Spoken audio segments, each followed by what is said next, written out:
Having the opportunity to come down and hang out with a bunch of car folks like you is an awesome opportunity, and I really appreciate it. And I appreciate the opportunity to talk about the Ultimate Streetcar Association. This is something that my partner Wally and myself and another gentleman have been thinking about for a number of years.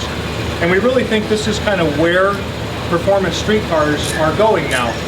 As you all know, there's been multiple events year after year of being able to take your streetcar and go out and put it on a road course, put it on an autocross, do a speed stop and some road rally things.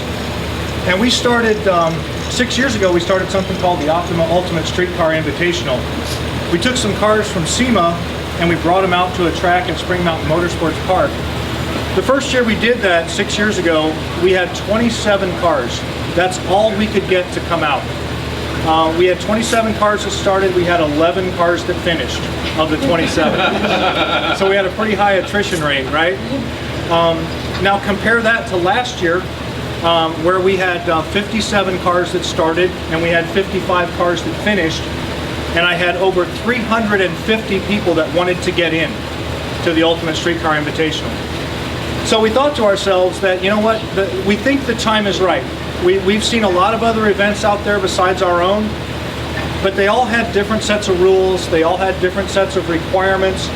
A lot of them were, in our minds, were being run and everybody was having fun, but we had some concerns with how those events were being run and the cars that were on the track. So we thought, you know what, we think the time is right to put together a sanctioning body to bring all of these events together, get people out. Let's have a similar set of rules or same set of rules for all of the events. Let's make sure they are for performance street cars and not race cars with the license plate. And let's put them on tracks where people have maybe wanted to go but never had an opportunity to go. So we came up with the Ultimate Streetcar Association, and this year we put together a schedule of 10 events all around the country. And if we break down this schedule, this is our schedule here of what we're going to do with these events. And if you look at the schedule, we've basically broken this down into 3 regions. We've got a West Coast region, we've got a Midwest region, and an East Coast region. So really we've tried to put a schedule together that everybody can really get to if they want to. Now we've created a sanctioning body that allows you to, this is a points championship. So competing in all of these events will lead ultimately to the Ultimate Streetcar Invitational. So these are what we call qualifiers. And we allow you to accumulate points at multiple events to get to the qualifiers. So how do you, or to get to the Ultimate Streetcar Invitational, so how do you get invited to the Invitational, right? Well, we're going to take the winners of each one of these to the Ultimate Streetcar Invitational. We have 3 classes, so that means we're going to take 3 cars from every one of these events to the Ultimate Streetcar Invitational. We have an under 3,000 pound class, we have an over 3,000 pound class, and we have an all-wheel drive class. So we're trying to keep it simple. We don't go on power to weight ratio or anything like that. It's just under 3,000, over 3,000 all-wheel drive, and everybody runs on 200 treadwear street tires, non-competition street tires. We've got Falcons, we've got Rivals, we've got Hancocks, we've got a lot of different tire brands that are now making 200 treadwear street tires for competitions like this. Each one of our competitions is built out of 5 segments. We have a design and engineering segment, which makes our events different than most others, and I'll tell you a little bit about that. We have a road rally, we have a speed stop challenge, we have an autocross, and we have a road course. So each event is 5 segments. Every one of these events, as you can see here, is 2.5 days, and it starts at noon on Friday. We show up at noon on Friday, we get you through tech, we get you through registration, and then we do a road rally on Friday afternoon. Every road rally ends with a welcome party social event on Friday night. We come back on Saturday, we run the autocross and speed stop all day on Saturday, and we have 5 design and engineering judges that will look over all of the 100 cars that we have at each one of these events and issue them a score.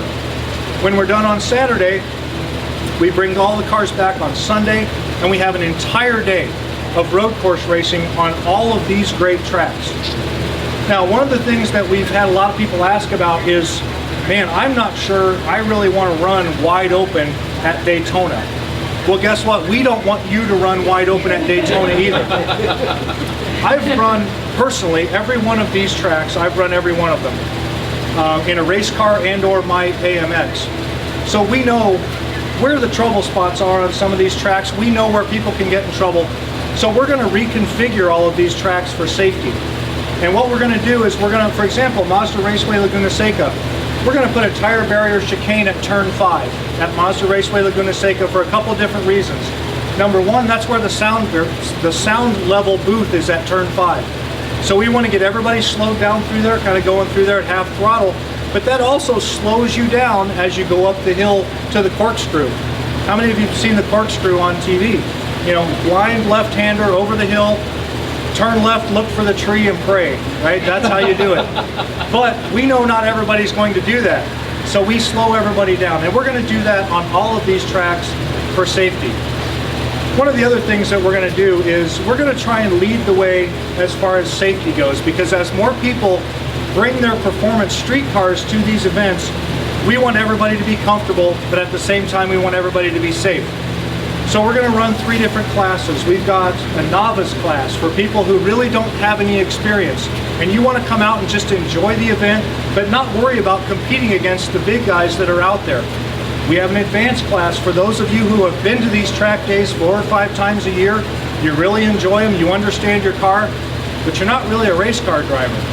And then we have an expert class for those people who really are kind of race car drivers. They're very talented, they've built their cars to the highest levels, and they're out there to really compete and earn a lot of points.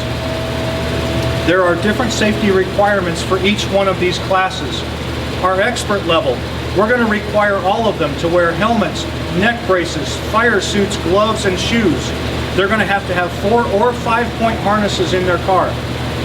Our advanced level group, we're going to allow them out there with a factory 3-point belt, but they're still going to have a helmet, a neck restraint, a fire suit, shoes, and gloves. Our novice group, we're going to allow you to go out there in jeans, long sleeve shirts, closed-toed shoes, helmets, and neck restraints. Now, the one thing you've probably heard across all of those classes, neck restraints. We are going to be one of the only series that are going to require neck restraints in all of our classes, including the novice. Now, a lot of people, when they hear neck restraint, they think Hans device, right? And you got to go out and buy an expensive helmet and a Hans. Not true.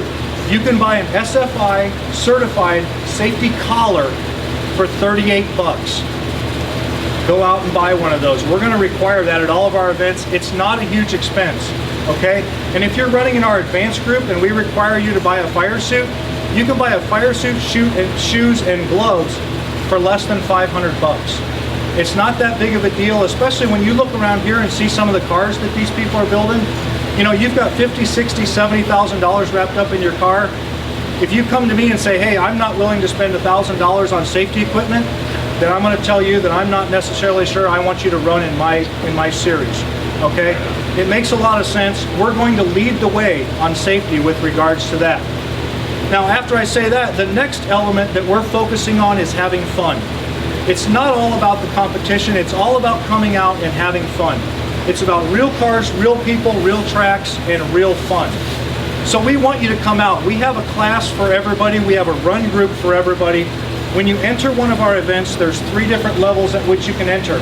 You can enter our platinum level, and that's if you really want to run hard and accumulate points at all of our events. You'll enter in the platinum class.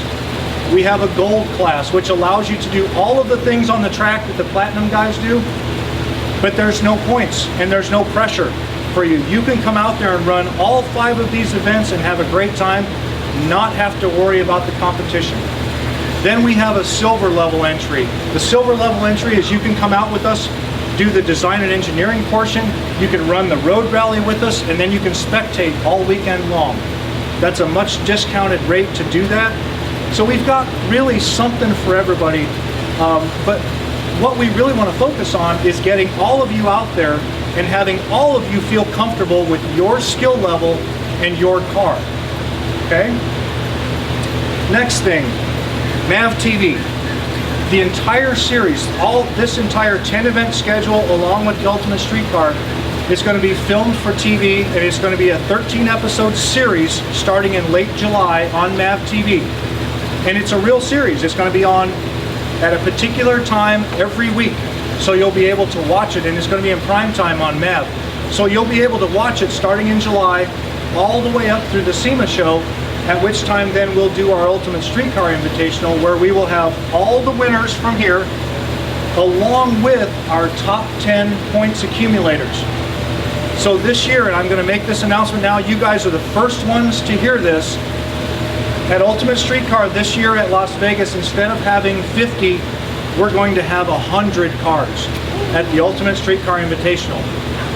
It's also going to be more than one day, okay? So it's not just a one-day deal now. So the format of the Ultimate Streetcar Invitational will be the same format as all of these. What kind of help do we have for novices? That's good. That was a planted question, by the way. That's why I know. Yeah.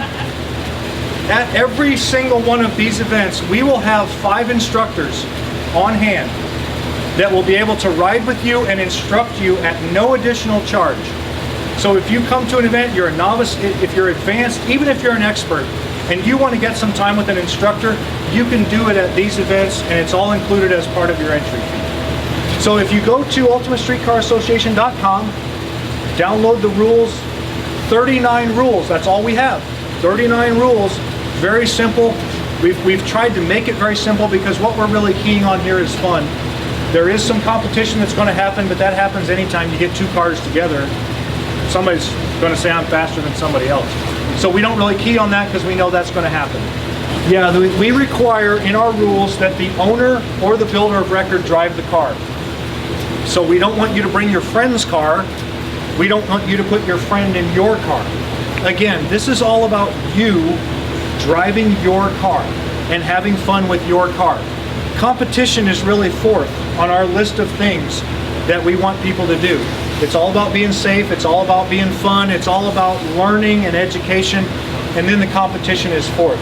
So this is all about you and your car. Now the reason we say the builder of record is because we have a lot of sponsors, they bring cars out, they do research and development out there. So if they're the builder of record and you want to put them in your car, okay, that's fine, but guess what? They're going to drive it the whole time. That's just how we do it.